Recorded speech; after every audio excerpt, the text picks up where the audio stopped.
Ladies and gentlemen, boys and girls, the Googlisks lead the series 2-1 in this semi-final match. Whoever wins this best of 7 will advance to the grand finals on May 31st at Red Bull Santa Monica. National Instruments would love to 12-0 their way to victory, but this man here might bring Google an even bigger lead. In the top left corner of Habitation Station, his name is Turing! Up in the top right, from National Instruments, it's, come on man. These players have battled it out before. Turing won their last engagement on Habitation Station in the regular season, I believe. So it'd be a very nice opportunity for, come on man, National Instruments, whose team is currently down 1-2 to mark the win here. But of course, no matter what the case, it's just good to mark a win when you're playing for your team. Habitation Station, as I've said many times, is this odd map where you can do some rush into, whatever I messed up, alright, going for the gold expansion. Which might sound like a sort of a failure backup plan, but in reality, if you're doing an aggressive build, you have the units to be able to defend both your main base and this gold base that does not share a common choke. So I love, for the Protoss side of things, going for the very aggressive Stargate openings into taking the gold base. I like aggressive Reaper openings from the Terran to go straight into taking this gold base. A little harder to do with Terran because you really need stim for that swift, quick mobility, but players as Terran most commonly are just going for a fast 3 command center. But we can hope. Ooh, Turing. With the 2 assimilators here, sometimes this scouting probe actually builds a pylon and gets a Stargate up at this top side. So it looks like the probe is now heading up into the main base. Sees that there is but a single gas. And really, what else would it be? There's really one opening that Terran players are doing nowadays, and Come On Man is not doing it. Almost always we see a Reaper being constructed here. Now, Come On Man is going to be a little bit suspect. He's going to get in here and see 2 in each gas, but these guys were built very, very early on. So Turing hasn't really clearly committed to much of anything yet. This Zealot's going to be a little bit of a reveal if it does finish, but most of the time the Terran players never see it. It gets canceled the last second, so that way the Protoss player can early expand. So here's our little prober getting ready to do his thing. Mothership core getting chron. Is he actually gonna? Oh my god, Turing, tricky. Tricky Turing is looking to do something a little more aggressive. It looks like he's going to be going for Mothership core into Stalker, into Warp Gate. But here's the real question for me. What's Come On Man doing up at this top side? He's getting himself another refinery, so this is looking like he's going to go for fast Banshee, which is definitely going to catch Turing by surprise. But Turing is not doing a standard opening. He is not doing like a no unit into Mothership core expand. So right now, Come On Man is going to be a little bit low on the units. Is he going to build a mine first? That would be so huge. Or is he going to go straight for Tech Lab? He's going to go straight for Tech Lab. Ugh. Now the Mothership core is going to come out, and very, very thankfully, Come On Man is going to get the opportunity to see this Stalker moving forward. So we're seeing 2 more, oh my god, 2 more gateways from Turing. Turing wants to be very aggressive in this game. Very, very cool play. Again, you can be aggressive and go straight in to a fast gold base, but this is almost a perfect counterplay right now for Come On Man. Come On Man is going to get the opportunity to move into this main base with Cloak, kill off everything, and there's nothing really that Turing can do about it. But I think Turing was expecting a little bit of a lighter defense. This is going to turn out very awkwardly for Turing if he decides to pull back. Oh no, Turing has only scouted the front. Turing might just be anticipating a quick expand. Wow, this game actually might be very fast. Oh man. There's the robo popping down. Now keep in mind, it's a minute till it finishes. And then it's 20 seconds till the observer pops out after a chrono boost. So right now we're looking at 7:20 for the observer to be out, which I actually think is going to line up exactly with this cloaking field. So I think this was an amazingly, just barely correctly timed play. So right now Come On Man's saying, well, what happened? You pretended to be aggressive and you didn't expand. What are you doing? And Turing is also saying, Well, I haven't seen anything yet. Aren't you supposed to have expanded? Here comes Banshee number 1. Banshee number 2 coming up. Looks like it's also going to be a 1-1-1 follow-up. Love me some 1-1-1. Love it! Remember when everyone said that that was the most imba thing in the entire world? It's still super hard to hold off. Especially without a whole lot of those key important findings. Uh-oh. Uh-oh, Spaghetti-O. Oh my god, here comes the Phoenix. Where is this observer going to go? He's still morphing in zealots and sentries. He's rushing for the robo facility because he's realizing, oh man, if you come in here with a whole bunch... Oh no, if you come in here with a whole bunch of bio with stim, I will lose unless I built a lot of ground units, but then all of a sudden, here's this Banshee right now. The only thing that is extremely effective at stopping the 1-1-1 push is going to be the Colossus, and we're seeing the Robo Bay is not even done yet. Oh, this is such a good position to be in for Come On Man. We're seeing the observers getting out, but there's there's really just not a lot of anti-air coverage, so we're seeing Come On Man get himself into different angles, get himself into better angles. He's going to wait for this Banshee up at the top side and then sneak right on in. One Banshee's going to go down. Nice clean pickup for Turing. And by clean, I mean, ooh, lost 6 workers. Turing a little disorganized. Still has not yet started Colossus. There it finally goes down. We're seeing this other Banshee begin to work its way up into the main base. Where are the observers? How many observers are there? There's 2. There's 1 at the front. There's 1 heading back into the main. Come On Man is just patiently waiting. I mean, this is what's so annoying about Banshees, is that even if you kill... even if you have the observer, you still need a lot of units to be able to kill off 1 Banshee. They deal tons of damage fast. So Come On Man is hoping to get some free pot shots off on these Stalkers. We haven't seen any sentries fall yet, which is good news for Turing. But here's the scary thing. As I head back into the Terran's base, oh my god! A juicy force begins to step forward. I have absolutely no idea who's going to be able to hold this off. This is a tremendous amount of Marines. 23 Marines against 4 Zealots, 2 Stalkers, 2 Sentries. But keep in mind, there are no massive units for the Terran player right now, so he will not be able to knock down those force fields. They will be a very effective delay tactic, but point defense drones will go down to keep the Banshees alive, keep them firing away. And Turing has this really awful choice. What gateway unit does he build? Because Stalkers are not the best against any of these ground units. But that's what he's going to have to make up against the Banshees. We're seeing the Guardian Shield go down, Turing being a little bit overbold in this engagement. And there, as the Mothership Core throws down a final Photon Overcharge, Come On Man is being extremely confident. Oh my god, he wrecks right through this front line, but I mean, the Nexus is not going to fall very quickly. This is a very hard-to-kill force, but it doesn't quite deal damage as fast as the Brunt Marine Marauder, but this is perfect from Turing. He's just repairing a single Banshee. Everything's being rallied back. Turing is not giving up yet, though. He has an abundance of gateways. This is a gruesome positioning for the robotics facility. He can siege on the low ground and take it out. And in this position, Come On Man is easily going to be able to take his expansion at 75 to 55. It's going to just be a poor control that will cause him to lose the game. And right now, that's exactly what's happening. Oh no, Come On Man is getting a little too overeager. The Colossus manages to barely live, but remember that yucky placement? Well, there, it's coming to haunt him. Wait, does he not have vision? Oh. No way. No way. Oh, there's the scan. If he gets that second Colossus out, that's just going to win it for him. He doesn't lose to 1 shot yet.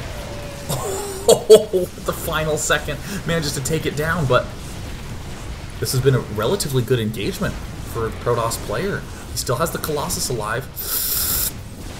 Oh my god, is he going to get the Colossus? Is he going to get it? He gets it down! Just a few inches away. And what does Terran do? Well, the first thing Terran's going to do is misrally a siege tank, and that's going to fall down, but Come On Man, I think, is realizing that he has an advantage and he just needs to defend right now, but he does not have much of an army. Actually, neither player has much of an army. Come On Man has lost a lot of SCVs. Come On Man doesn't have stim even started yet. Basically has to commit to Marines and tanks for a defense, and it's not really clear if Come On Man is going to be able to muster much of an offensive anytime soon. His best bet is going to be Banshee harassment at the backside. And again, Turing has this awful choice ahead of him.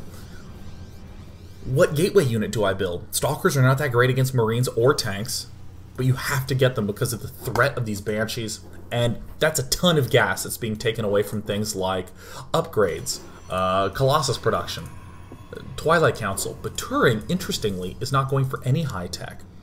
He's going for a side tech move. He's going for the Stargate. He wants to make sure that he can pick off the Banshees that he perceives as the biggest threat, rather than invest in something like 6 or 7 Stalkers that can easily get ripped up by the Marine force on the ground. He wants to get some more swift Phoenixes, and then that way he can pick off the Banshees, and then get near perfect intel on when Command's moving out, see what's going on in Command Man's base, see what his unit count is, maybe even get one of those juicy Ravens. But man, Command Man, I love this choice to go for the combat shield first. It's one of those emergency defense moves that, if your opponent is going for a gateway all-in, it lets you stay alive, and Stim doesn't because it won't be finished against that counter all-in. But if your Protoss opponent gets greedy, you can do a little bit of a sneaky push. Ordinarily, you can't really do a combat shield push naked with Marines, but in this context with a Protoss player who's kind of limited to only gateway units, it can be pretty effective. Banshee darts in. How many workers have been killed off thus far? 18 to 7. Terran does have the lead. Uh-oh, but Mr. Phoenix, Mr. Speedy Phoenix is gonna have to head home, maybe? Oh, there's the Banshee. Does he see it? It's only got a few more energy left, but it looks like it will escape. Now Command Man is going to begin his Viking production, but really would like to begin to get a reactor pumping out the Vikings. I do like this choice a lot. Gearing up to move out sooner rather than later. He's seen some Phoenixes, which is again another restriction on the gas. It will prevent the Colossus count from being too high. If you can hit the Protoss player when he has only a single Colossus, there's really not that much that it can do. More SCVs stepping in.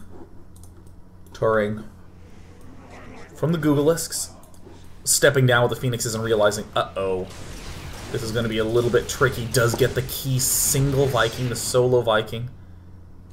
Force is beginning to move forward, but the Vikings, oh my god, the Phoenixes are staying in the main base.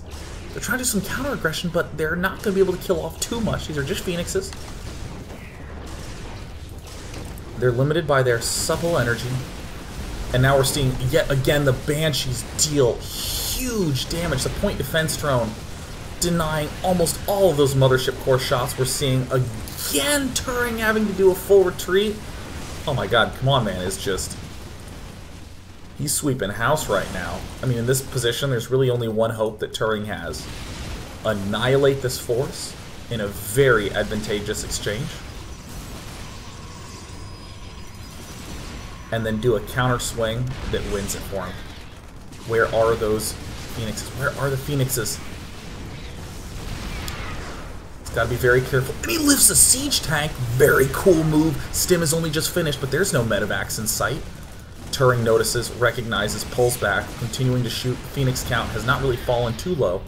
Do they have range? They do. And there we're seeing the move in. But Command Man doesn't have medevacs. He's getting ripped to shreds. Oh my god, Command Man, I think might be too overeager here. He does manage to get one of those single Colossus, but a second one is going to be coming out in no time flat. Marauders step in. Oh. Barely saves Instructor Colossus. It's even 71 to 71, and I really think Turing's going to have to just go for it. Command Man is basically mined out in his main base. He's transferring to a third base now, where a planetary fortress is under construction. Great move from Command Man, but Command Man's forces are very, very, very low right now, and Turing is like, nope, nope. If I can just do this Nexus thing, then I got this, man. I think he's gonna have to go pure Colossus. I don't think he really has that much funds to do anything else. 4 mineral patches remain. I think Turing is starting to recognize that he keeps falling behind just due to that initial first mistake. But every single time these engagements actually go down and unfold, the Protoss is getting the better of them. So Turing is waiting for a big opportunity. He sees no medevacs. Marine Marauder forces are weirdly difficult to judge because it's so rare to see Marine Marauder without any medevacs. Turing is actually not in terrible shape. I mean, a single third misstep push and just one snapback from Protoss can end it. Whoo, baby. Come on, man. Now opting to get another Banshee out. Getting another starport. Wants to ensure that Banshee production continues, because with every Banshee that the Terran player makes, it's more gas that Turing has to spend on not Colossus. And as we see, Turing has had a very hard time getting up any Colossus this game, getting up any gas this game. So continued sweeps to the top side from Turing, but I think he's using these Phoenixes a little bit too much as they're normally used in this matchup. Whew. To pick off Medivacs and this and that. Oh, Turing has just left the high ground. Picking off some Marines, and he'll get a tank as well. Probably. There it is. Phoenixes are pulling back. Oh, man. I mean, the numbers favor Terran. The numbers absolutely favor Terran, 122 to 96, but if we look at 64 to 44 in the army supply, they're pretty dang close. And remember, there's still no medevacs in these forces. That's one of the hardest transitions to make. How do you get out of the Banshee Viking production and find that window of opportunity to pump out a couple of medevacs? Turing stepping in, he sees that there's a third base, and I don't even think he... Well, yeah, that's the first vision that he's had of it, is this one refinery. So, I mean, with just incredible focus, Turing is managing to get up his own third base. He's going to have to get a forge eventually, but I think is so focused on Colossus, just laser focused on that, that I'm not even going to be spending time doing much of anything else. And again, the single one good engagement for Protoss can spell doom for a Terran player in this kind of funky spot. Terran is starting to even get low at his natural expansion, and Protoss has lost his natural so many times that he has more than half of the income there. So with this probe moving down to the bottom side, Phoenix is still trying to pick off a couple of random units. That's not the biggest Terran force, I gotta tell you. But it's pretty much an only Colossus force for Turing. There's the scan. The Vikings are beginning to engage. Oh my god, the tanks are not sieged. I think this is a little bit overbold from the Terran player, but the siege tanks in the back are able to deal massive damage. There's just few too many units on the ground, and without any medevacs until the 24-minute mark, come on, man, barely manages to break through, and that's going to be it for Turing. He's not going to be able to do much more with the third Nexus he's lost this game falling down. He's back to his natural, hasn't even begun to mine the gas there. Oh, it could have been such a close engagement, but without enough anti-air. I mean, come on, man, having just gotten a few Vikings was able to break through. So now National Instruments looks like they're going to be getting ready to breathe a sigh of relief, as it's 151 to 62 supply. Turing, you got to hand it to him, refusing to give up, created tons of hope from throughout this game, but there's the GG, well played. Come on, man, tying it up. National Instruments, the Superstar story, their first ever season in the AHGL, managing to go 12-0 in the regular season. Looking a little bit shaky here in this semifinal match. They are 2-2 with the Googleisks. But, of course, that 12-0 win is not about the individual score, it's about the final result. National Instruments ties it up and gives themselves, yet again, that opportunity to go for the mystical, magical 13-0. Stay tuned. Excuse me, they're 11-0 this season. Stay tuned to see if they can go 12-0. We're just going to keep on adding numbers to that. This is the After Hours Gaming League semifinal number 1 between Google and National Instruments. Stay tuned.